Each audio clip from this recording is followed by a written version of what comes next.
On page 251, you simply have to add fractions.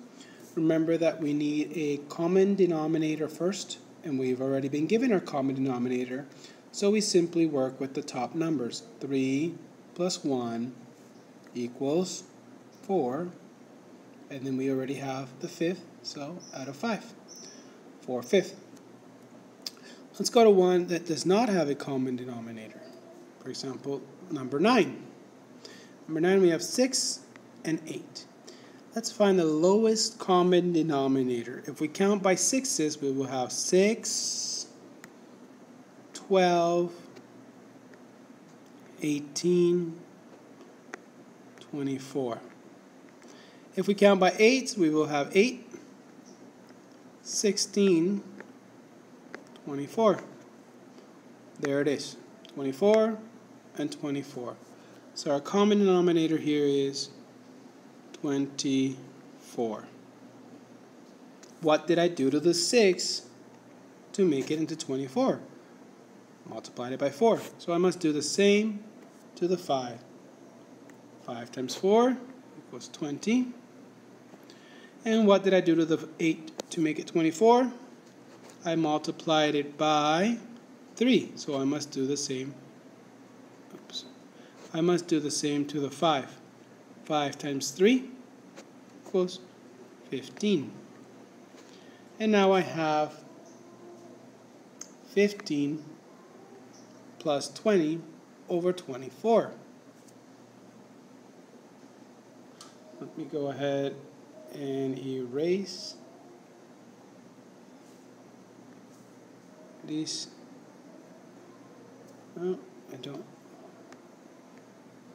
Okay, I'll go ahead and erase that. So I got 20 plus 15 equals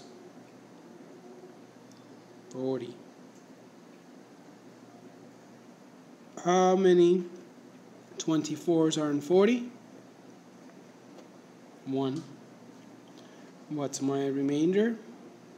16 over 24. Can this be simplified? Of course it can.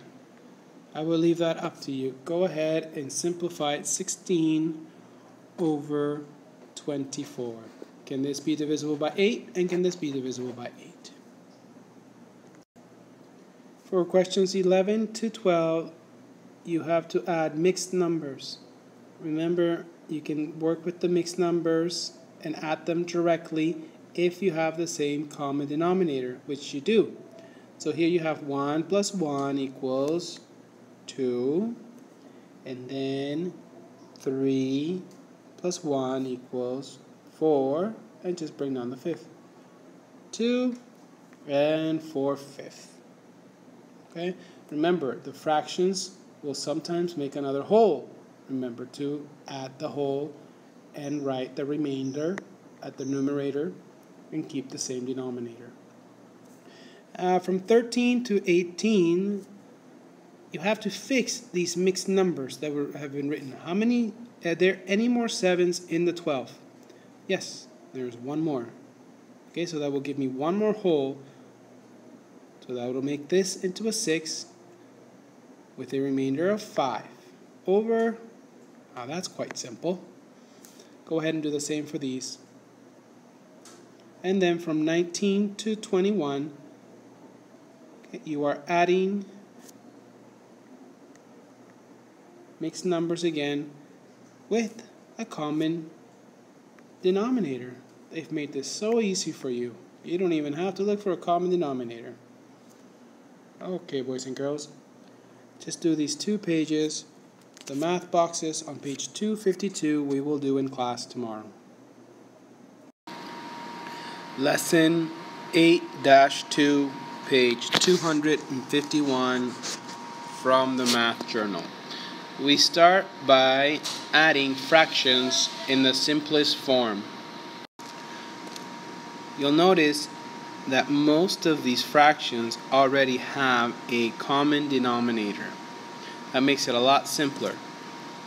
But if we move down to number 7, you'll find that we do not have a common denominator. So we have to find one as well with 8 and 9. Let's do the first one. We have 3/5 plus 1/5. 3 plus 1 is 4. And out of 5. So it's 4/5. That one's simple. But if we continue on, let's see. Number 4. When we add number 4, we will have 3/7 plus 5/7. And we just add the top. 3 plus 5 equals 8/7. We are not finished. This is an improper fraction, so we must find how many sevens are in 8. When we divide, we find that there is 1/7, and we have a remainder of 1/7. For question 7, we are not given a common denominator, so we have to find one. We have 1/6 and 2/3. A common denominator here, if we were to multiply by 6, we would have 6, 12, 18. And when we count by 3s, we have 3, 6, 9, 12. We see that we have two common denominators. We have 6 and 12. But we want the lowest one. So our common denominator will be 6. We write the 6. And what did we do to the 6 over here to make it into a 6? Well, nothing. So we keep the 1. Plus, what do we do to this 3 to make it 6? We multiplied it by 2. 1, 2. So we do the same to the 2. 2 times 2 equals 4. And then 1 plus 4 equals 5/6. For number 13 to 18, right here, we are supposed to find the missing number. These are equivalent mixed numbers. Let's do question 15, right here. Okay, if we have 2 5/4 equals 3 something fourth, we can see that in this 5/4 we have a whole, which means there is one whole here. There's a 4/4 with the 1 remainder. Okay?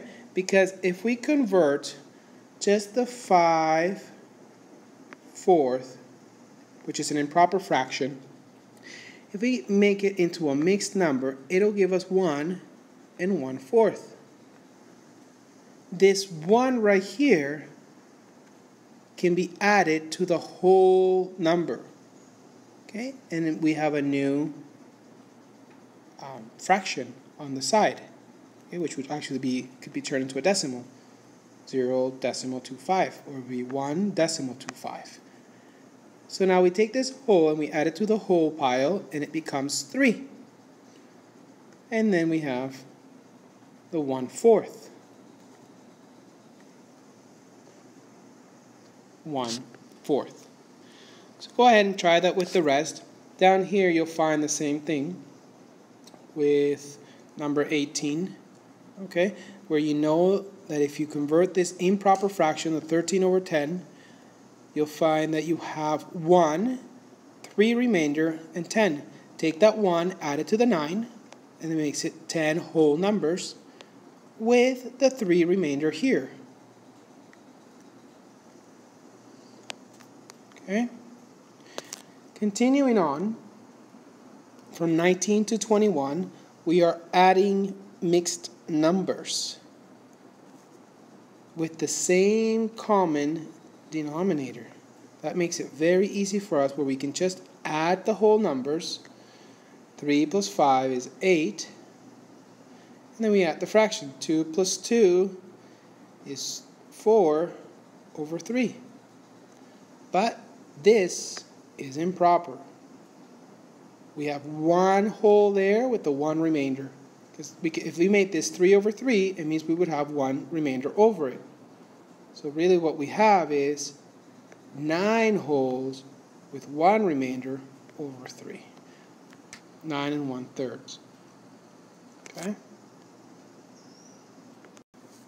On page 252, we are adding mixed numbers, which is something we've been doing in class, and it shows us here the example on how to do it. In the example, you will see that they take the whole numbers 2 and 4, 2 and 4, you see it here, and they just add it together, okay?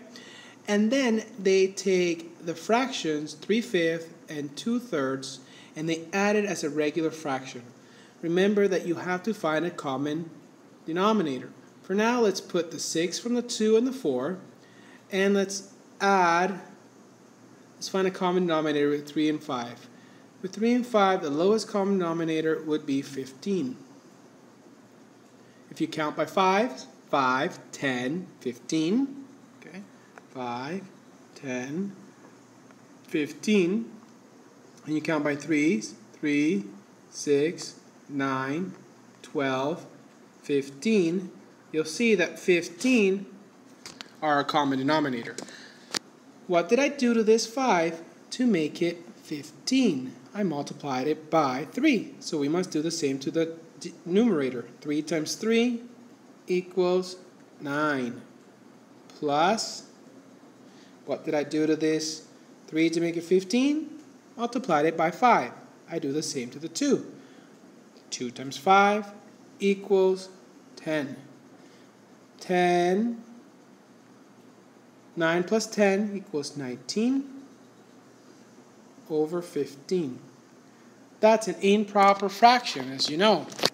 Here we have a whole.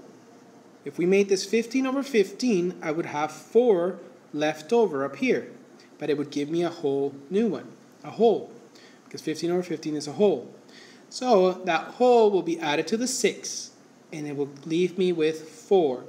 So my new answer would be, or let's say I just write the 6, plus, what will this give me? If I turn it into a mixed number, it'll give me a 1 with the 4 over 5. So then we add it. 6 plus 1 equals 7. Sorry, I wrote that wrong. There we go. 7, 4, 15th.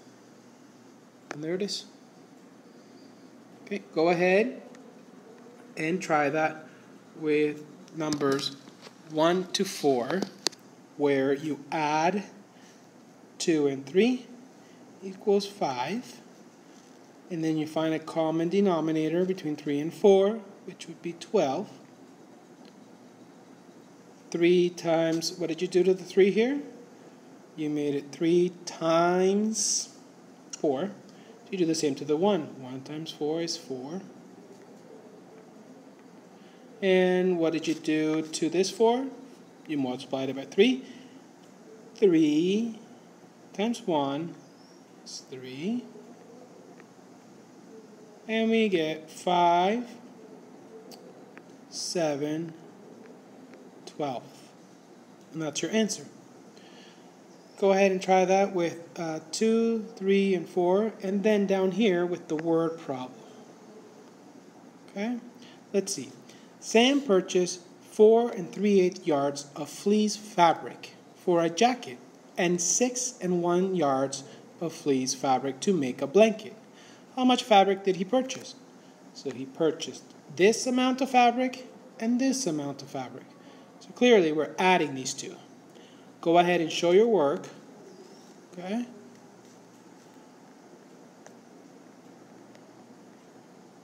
Six 1/3.